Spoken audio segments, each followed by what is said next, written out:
ଆଜି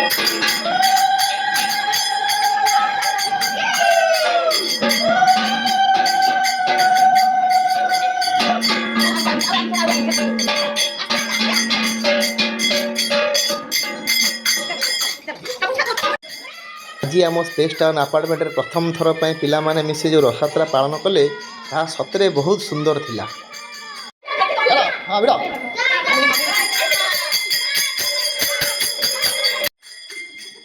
ସେମାନଙ୍କ ଉତ୍ସାହ ଦେଖି ଆମେ ସମସ୍ତେ ବହୁତ ଖୁସି। ଏହି ଛୋଟ ପ୍ରୟାସ ପାଇଁ ପିଲାମାନଙ୍କୁ ଢେର ସାରା ଭଲ ପାଇବା ଦେବା ସହ ଆମେ ସମସ୍ତେ ମିଶି ଠାକୁରଙ୍କ ଆଶୀର୍ବାଦ ବି ନେଲୁ।